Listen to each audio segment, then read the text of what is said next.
Sveiki, brangus klausytojai. Su jumis Aušra ir podkastas 5 minutės. Balsas tyruose. Tišbietis Elijas iš Tišbės Gileade tarė Achabui: kaip gyvas viešpats, Izraelio dievas, kuriam aš tarnauju, šiais metais nebus nei rasos, nei lietaus, nebent aš duosiu žodį. 1 Karalių knyga, 17 skyrius, 1 eilutė.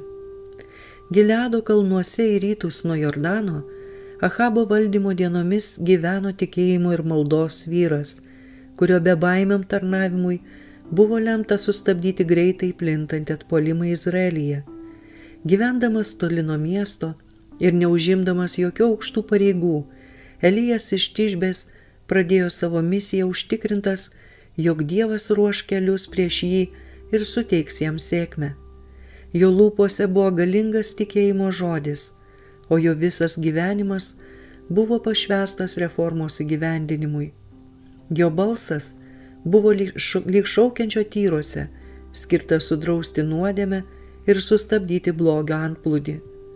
Nors pas žmonės jie atėjo parodyti jų nuodėmių, jo žinia siūlė Gileado balzamą nuodėmės užkrėstoms sieloms, kurios troško būti išgydytos. Elijui buvo patikėta misija perduoti Achabui dangaus žinią. Jis nesistengė būti dangaus pasiuntiniu. Viešpaties žodis pas jį atėjo.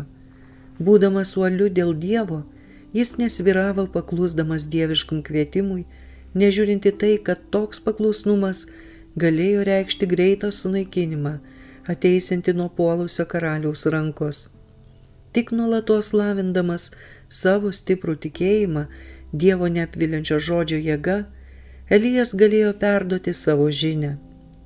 Jei nebūtų turėjęs visiško pasitikėjimo tuo, kuriam tarnavo, jis niekada nebūtų atėjęs pas Achabą. Kelyje į Samariją Elijas visada keliavo pro tekančius upelius, žaluma padengtus kalnus ir išdidžias girias, kuriems sausra atrodytų buvo tik menkniekis. Viską, ką paliesdavo žvilgsnis, buvo apsupta grožio. Pranašas galėjo stebėti, kaip tie upeliai, kuriais niekada nenustoja tekėjęs vanduo, taps sausi, arba kaip šie kalnai ir slėniai gali būti išdeginti sausros. Tačiau jis nepaliko jokios vietos netikėjimui. Jis pilnai tikėjo, kad Dievas pažemins Izraelio puolimą ir kad dėka bausmių jie atgailaus. Dangaus įsakas buvo išleistas, Dievo žodis išsipildys.